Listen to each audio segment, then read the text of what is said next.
Polity का first question है, which of the following exercise the most profound influence in framing the Indian constitution. किसका प्रभाव भारत के constitution बनाने में सबसे अधिक रहा? तो गवर्नमेंट ऑफ इंडिया एक्ट 1935 का। नेक्स्ट क्वेश्चन है, the attempt to introduce a representative and popular element in the government of India was made through Indian council act 1861। Third question है, which of the following act introduced communal electorate in India? That is Indian council act 1909।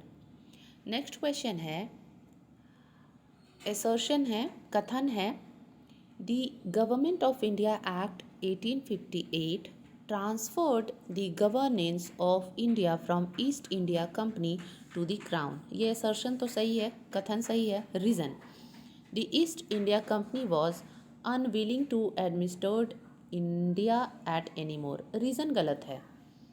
तो ये reason नहीं था कि crown के under में जो शासन गया ईस्ट इंडिया कंपनी का भारत के शासन के लिए, तो ये रीज़न नहीं था।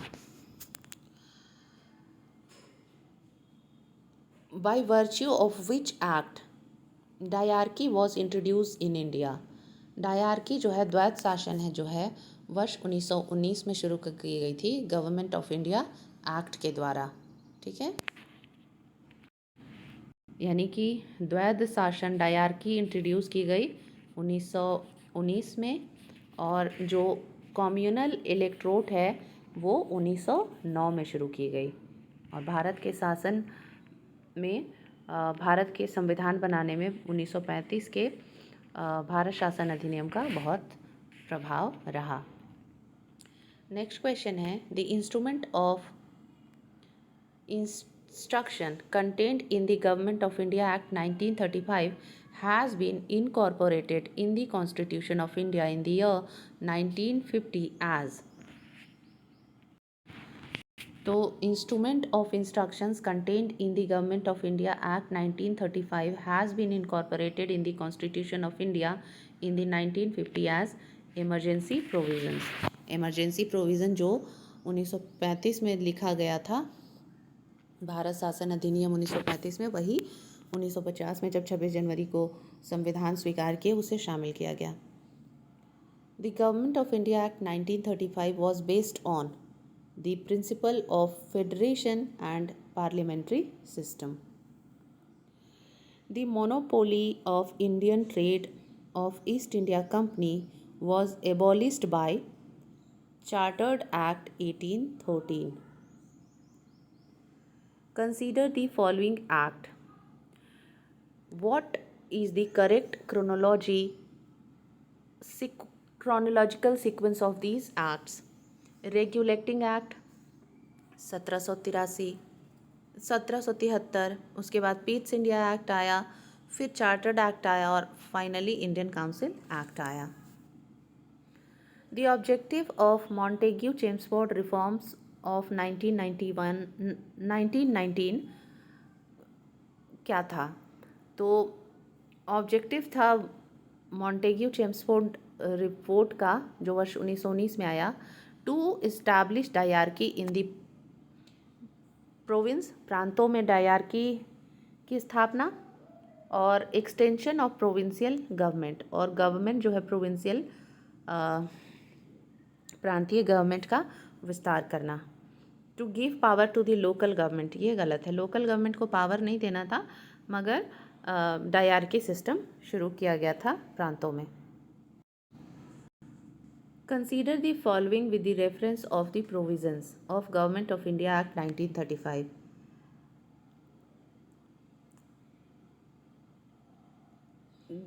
Establishment of all Indian federation, ये सही है। Provincial autonomy with a government responsible to an elected legislature, ये भी सही है। Redistribution of provinces and creation of 2 new provinces, ये गलत है। With reference to the colonial period of India, the trade monopoly of East India Company was ended by the Chartered Act 1813. Consider the following statement with reference to the provisions of Morley-Minto Reform Act in the colonial India. The Morley-Minto Reform Act raised the number of additional numbers of the central legislature. It introduced the principle of communal representation in the legislature, and it empowered the legislation to discuss the budget and to move resolution on it. Two independent states of India and Pakistan were created by the Indian Independence Act. हमने 14 question देखा अब तक, जिसमें हमने देखा 1935 के 1935 के भारत शासन अधिनियम का, गवर्नमेंट ऑफ इंडिया एक्ट का बहुत ही अधिक प्रभाव रहा हमारे संविधान के निर्माण में। 1909 का जो मॉर्ले मिंटो रिफॉर्म था, उससे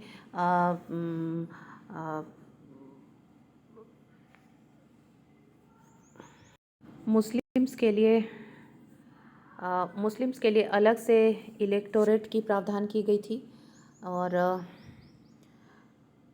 1813 के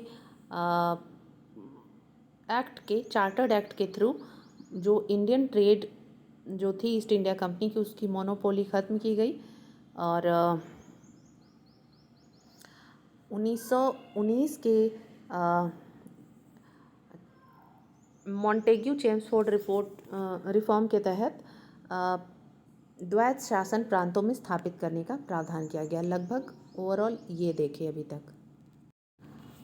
इन which year did the parliament adopt Indian constitution? In 1950 on 26th of January, Indian Parliament adopt Indian Constitution.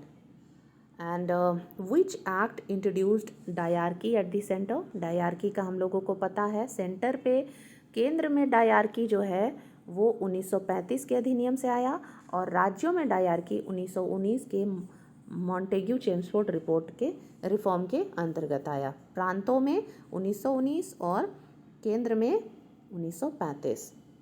Which was not a member of cabinet mission? Cabinet mission के member थे Pethick Lawrence, A V Alexander, Stafford Cripps, John Simon commission के थे। तो cabinet mission के 3 सदस्य थे, Pethick Lawrence, Stafford Cripps और एवी Alexander. Which of the following was the biggest source of the Constitution of India? Biggest source our Constitution का Government of India Act है।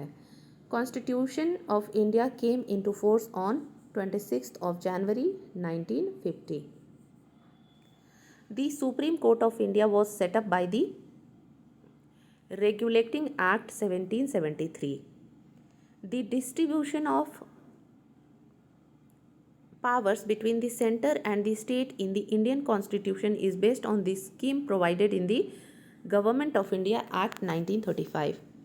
Which of the following are the principal features of Government of India Act 1935? Introduction of diarchy in the executive government of the provinces. 1919 की ये खासियत है कि प्रांतों में द्वैत शासन की शुरुआत हुई मॉन्टेग्यू चेम्सफोर्ड रिफॉर्म के आधार पर, और केंद्र में 1935 के आधार पर भारत शासन अधिनियम 1935 के आधार पर केंद्र में डायरकी शुरू हुई थी। नेक्स्ट है 1919 के लिए introduction of separate communal electorate. नहीं, separate communal electorate Morley Minto reform 1909 के आधार पर हुआ था। Devolution of legislative authority by the centre to the province, ये किया गया था।